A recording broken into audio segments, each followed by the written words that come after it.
Right now, NBC 26 live at 10, a popular restaurant in Egg Harbor catches fire, leaving neighbors without power. Plus, a missing kayaker still hasn't been found, crews suspending the search. And after all that anticipation, people nationwide getting ready for tomorrow's solar eclipse. It's great to have you with us on this Sunday evening. I'm Mo Hyder. Regina has a night off. New tonight out of Door County, a historic building up in flames leaves many without power. About 100 firefighters descended on Egg Harbor after a manager says they couldn't put out the flames with a fire extinguisher. NBC 26's Max Grossfield has more from Door County. As smoke billows from shipwreck, employees are glad to be out of the building unharmed. Just got out of control real fast. Luckily, our staff called 911. They evacuated the building. The waitresses left, even had the menu still in their hands because they were taking orders. Several fire agencies have been on scene for hours, blasting the restaurant with water in an attempt to get the fire under control. It's an old building, it's been remodeled quite a few times, so there's false walls, false ceilings in to deal with. It pretty much lived up to everything we thought it would if something happened in the building. While no civilians suffered injuries, EMS personnel on scene say they treated nearly 100 firefighters for heat-related illnesses. 9 firefighters had to be sent to the hospital. The amount of clothes they wear, the air they're breathing, but add the humidity today and temps around 80 degrees, puts a lot more wear and tear on the folks, even the guys and gals working exterior operations. LeClaire says fortunately all the hospitalized firefighters are stable. The cause of the fire is still under investigation. Keeping you connected in Egg Harbor, Max Grossfeld, NBC 26. All right, Max, thank you. Now, emergency personnel say they're grateful the American Red Cross was on scene to give a helping hand while battling that blaze. The Coast Guard has suspended a search for a kayaker who went missing in Green Bay yesterday. They believe he went missing near Horseshoe Island off of Peninsula Park. They say family members believe a 20-year-old man was supposed to come back at 4 in the afternoon yesterday and was kayaking from Nicolet Bay to Horseshoe Island. Well, it's a weekend where we got to enjoy some great weather outside, but what about the next few days? Meteorologist Matt Hoffman has got that answer. Matt. Hey, Mo. Yeah, it was really a great weekend out there. Very summer-like today, especially with high humidity. Temperatures were in the upper 70s to lower 80s across northeast Wisconsin. Tomorrow, maybe even a couple degrees warmer in spots and still very humid. That dew point at 69 degrees, so it is very sticky out there, and that'll be the case tomorrow as well, but it'll help fuel thunderstorms across the area. Temperatures this hour only in the lower 70s. We're only going to drop into the middle to upper 60s for lows tonight. A few isolated storms in central Wisconsin, but we have more storms in the forecast for tomorrow. I'll let you know how that will impact your Monday, including the solar eclipse coming up in just a bit. All right, thanks, Matt. President Trump returns to Washington tonight after a 2-week mortgaging vacation. Republican lawmakers are calling on the president to end the chaos surrounding the Oval Office and work on smoothing race relations after his controversial remarks about the protests in Charlottesville. NBC's Jennifer Johnson has our story. President Trump back at the White House Sunday night. One day after a massive protest against the alt-right in Boston highlighted America's racial tensions, lawmakers are now calling on the president to unify the country. From my house to the White House, we all must reject hatred, racism, and bigotry, and do it in such a clear and unambiguous way that there leaves no doubt, period. But Trump's supporters say his statement that two sides were to blame for the bloodshed in Charlottesville was misinterpreted. He doesn't say what's politically correct. He says what's in his heart, what he believes. And sometimes that gets him in trouble. But he does not have a racist bone in his body. Some applaud the removal now of Confederate statues as a matter of homeland security. We see white nationalists now, neo-Nazis, using these symbols as rallying points modern day, and that has to be addressed. We saw what happened in Charlottesville. While many are urging the president to calm the nation, others want him to calm the White House after weeks of firings and resignations. When you have chaos among your staff in, staff out, new people here, new people there, it's hard to get anything done. You have to be focused. You have to build a team. Chief strategist Steve Bannon was the latest to be fired by the president. Jennifer Johnson, NBC News, Washington. Now, new NBC News polls find President Trump's approval rating is below 40% in 3 states that were key to his election. 3 polls were conducted in Michigan, Wisconsin, and Pennsylvania this past week, all done after the violence in Charlottesville, Virginia. In Michigan, 36% of those polled approve of President Trump's job performance, while 55% disapprove. In Pennsylvania, 35% approve, 54% don't. And right here in Wisconsin, 34% approve, 56% do not. The Archbishop of Barcelona said Pope Francis had expressed his deep sorrow for the victims and read a telegram of condolences today. The Cardinal welcomed families of the victims. Representatives of the Catalonia Muslim community were also there, as well as Spain's royals and top government officials to the Mass this morning at the city's iconic Sagrada Familia Basilica. 2 attacks on pedestrians Thursday and Friday in Barcelona and nearby Cambrils left 14 dead and over 120 wounded. Fans flocked to the Hollywood star of the late Jerry Lewis today. His family says Lewis died today of natural causes at his Las Vegas home. His rose to fame with Dean Martin in the 1940s. The two starred alongside each other on the big and small screen for a decade. Lewis went on to superstardom after the two split, taking on the iconic role of the Nutty Professor. Most recently, he lent his name to the annual MDA Telethon. He was 91 years old. A Madison, Wisconsin woman found a new appreciation for her life after barely escaping a stray bullet all inside her home. On July 18th, the bullets went through Sheila Turner's bedroom window and wall and pillow as well. She said a call from her fiance saved her from laying down at the bed at that time.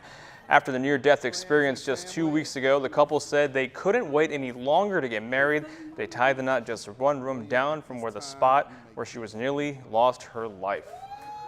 I'm so honored to be his wife. I feel like God sent him to me because he protected me that day. He saved me that day.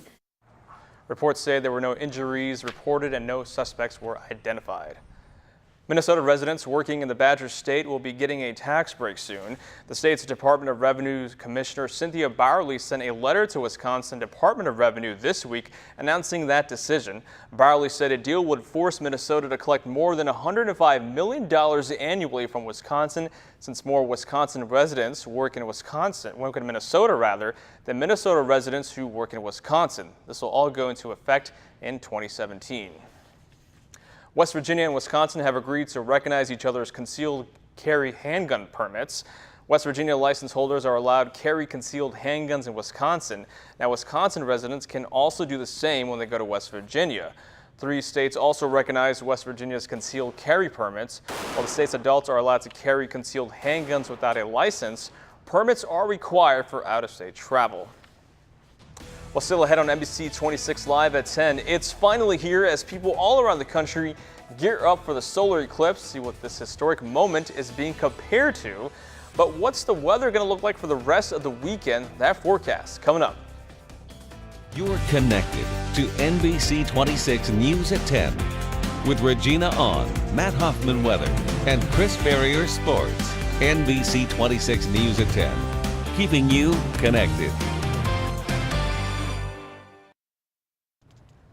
Welcome back. The Great American Solar Eclipse is now just a day away.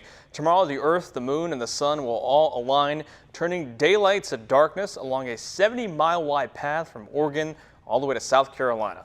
One of the cities that come along this line is Casper, Wyoming, and Jay Gray is there tonight with a closer look. The wait is just about over. We're going to have a solar eclipse, first one in 100 years. On the eve of that eclipse, many are still on the move, trying to get to a spot where the Earth and the Moon and the Sun all line up in one straight line. Scientists and astronomers call it totality, only visible as the moon's shadow rushes along this 70-mile wide path from Oregon through South Carolina, lasting less than 3 minutes at each spot along the way. It's just the most incredible event, and it's over so quickly. If you're not able to get to that corridor of total darkness, there is still plenty to see. Tens of millions across the country will experience a partial eclipse, but to watch it unfold, you'll need a pair of special glasses, if you can find them. They were all sold out. For the better part of a week, there's been a rush on the protective eyewear, and if you don't have it, doctors warn, don't take a chance. The sunlight has harmful ultraviolet radiation, And the problem with that is if you stare directly at the sun or at an eclipse, it can cause permanent damage to the eye. The only time you can take the glasses off while looking at the eclipse is during totality, and those who've witnessed the phenomenon say it can be overwhelming. It's surreal, it's something else, it's otherworldly. And tonight, millions are waiting for that experience and their glimpse of history. Jay Gray, NBC News, Casper, Wyoming. Pretty cool stuff. A lot of people are going to be checking out that tomorrow. What about you? Yes, I'm going to try. Yeah, I am. But the problem is here, we do have some clouds that could be around. So hopefully there's enough breaks where we can see the partial eclipse for us, but we'll cross our fingers. Here's a look at the forecast. Everything gets going here in northeast Wisconsin for us at 11:53 a.m. Visibility looks fair. There will be some clouds out there mixed in with some clearing. Just cross your fingers, at least some of it we'll be able to see, especially when we get to the maximum eclipse at 1:16 p.m. That's where right around 80% of the moon's shadow will cover up the sun here in northeast Wisconsin, and then the eclipse ends at 2:37 p.m. So should be pretty cool. So hopefully it all works out for us. And Fish will be in the morning, and he'll kind of keep you posted. It all depends on what develops storm activity late tonight into tomorrow morning. We'll show you that in a sec, but we do have an isolated thunderstorm over Marathon County. There could be an isolated storm tonight. Most areas will be dry. 71 degrees right now in Green Bay. That dew point is at 69. Very sticky air in place. Temperatures are still in the lower 70s this hour, and we're only going to drop a few more degrees with such a very humid air mass in place, with dew points in the upper 60s to near 70 for much of the area. We do have a stationary front that sits across Wisconsin, and that will be the focal point for some possibility anyway of some storms later tonight into tomorrow morning, and then also a fair amount of clouds as well that could again spoil that eclipse view, at least part of it. We'll cross our fingers that doesn't happen. At least we'll see a good chunk of the eclipse tomorrow.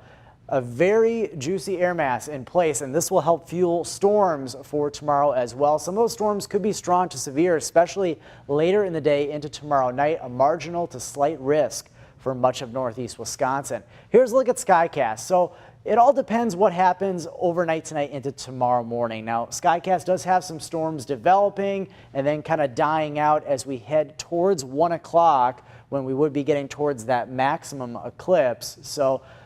And then it kind of clears on out and we'll have some breaks. So we'll have to see if that complex doesn't really materialize. A better bet that we're going to have more sunshine than clouds for tomorrow during the eclipse. We'll keep you posted, of course, and then more storms will develop as we head into tomorrow evening, tomorrow night, and then a cold front will pass on by and cooler, drier air is going to move on in for the middle of this upcoming work week. So dew points once again on the high side tomorrow.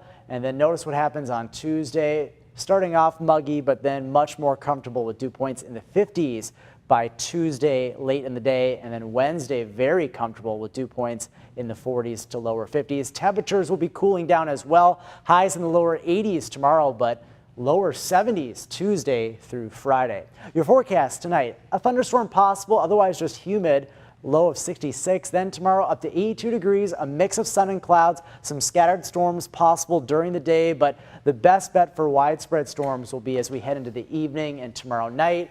The rain wraps up Tuesday morning, and then cooler, drier air moves on in for the middle of the week. So I guess the takeaway here is that, you know, there's a good bet we're going to see a good chunk of the solar eclipse, but there will be some clouds that could spoil it at times. We'll just hope it's at the right times, not at the maximum. All right, well, let's certainly look forward to that. Thank you so much, Matt.